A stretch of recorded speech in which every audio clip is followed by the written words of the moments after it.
Hey guys, Jordan here from SOSstudio. Today I'm going to be focusing on hanging my absorption panels.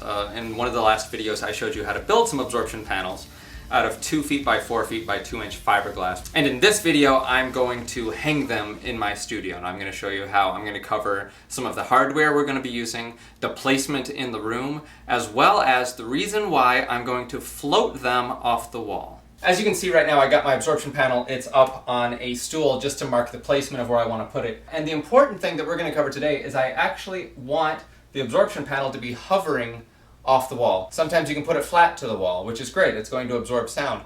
But one of the magic tricks with absorption panels is that the back is absorbing sound too. So we want the sound to actually get trapped behind here. The sound comes in, it'll bounce off the wall, and the more it bounces off the wall, the more it gets absorbed into the fiberglass, so we're actually capturing more sound. Now I'm going to show one specific way of how to float these, and I'm going to be using some hardware that I picked up. I just got this at Lowe's, but you can get it at Home Depot too. 90-degree corner braces. These are 2.5 inches by 5/8 inches wide. So they're actually sticking out 2.5 inches from the wall, which is going to allow me to secure these to the wall and then secure my panels to these, and they'll actually be hovering off the wall about 1.5 inches to 2 inches. Now there's another way to do this, but it's more complicated and it's not going to work with the panels that we built in one of our videos before. But if you want to go back and look at another way of doing this, rather than building out of a 1x2 frame like I did, you can also build a whole frame out of 2x4 on its edge. So the thin piece of the 2x4 is here, and it comes out about 3.5 inches. So it's actually coming out much further than the 1x2 that we used to build these frames. And what you want to do is make sure that when you put the fiberglass in, it's still only on the front. So there's an air pocket in the back. This is only 2 inches deep.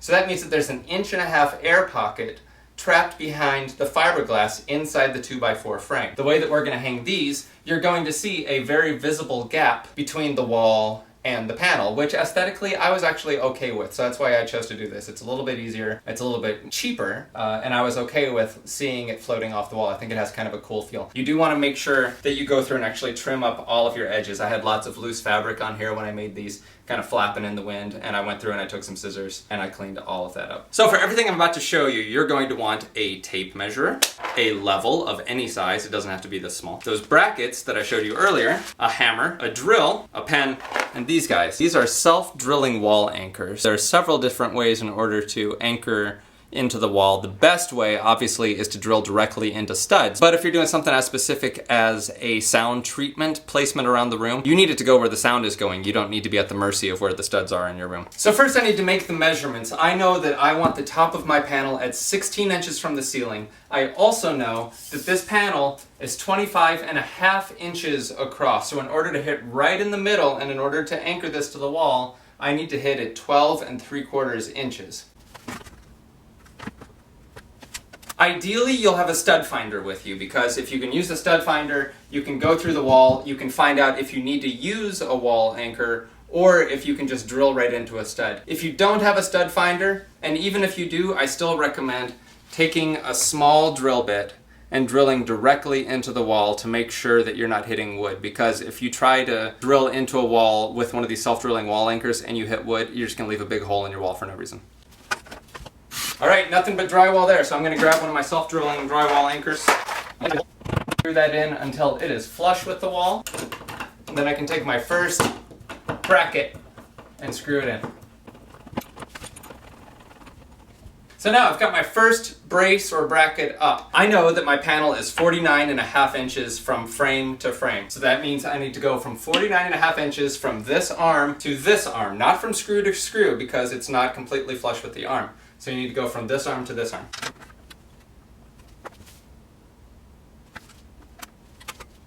Now that mark that I just made is from arm to arm, so I need to line the arm up with that mark and then mark where the actual holes are for the screws. Now I can drill. Make sure I don't hit a stud, and if I do, even better. No stud, no stud. So I move on to my self-drilling anchor walls. When you're deciding on the placement for your panels, look up a little something about primary reflections. That has to do with the sound that's coming out of your monitors and where it's going to be hitting around the room. There are certain techniques you can use. You might read about holding a mirror up around the room. You want to have equal absorption and diffusion and some other treatments. But I would say that absorption is pretty common to be used for the primary reflection points especially. Now that I have it there, I'm going to take my drill and go down through the hole directly into the frame of the wood, creating a hole for me to be able to put a screw. And now I can take a small screw, just something, it doesn't need to be weight bearing or anything. We've already got the brackets secured into the wall, so this just needs to be something to hold the frame in place. And lather, rinse and repeat on the bottom. And that's it. I just hung my own panel. It's got about 1.5 inches of space behind it where the sound can get behind, bounce around, and continue getting absorbed by the panel over and over again. It looks great. It's exactly where I need it for my monitor and my primary reflections. And I didn't have to build any special treatments in order to get it secured to the wall. If you're looking for any videos, tutorials, articles, interviews geared toward the DIY musician looking to improve your home studio, you can go to SOSstudio.co. I'll be there, a bunch of my friends will be there, and you'll find videos and tutorials geared toward getting your home studio the best it can be. Thank you very much, guys. I'm Jordan with SOS Studio. Raise your voice. Raise your voice. Raise your voice.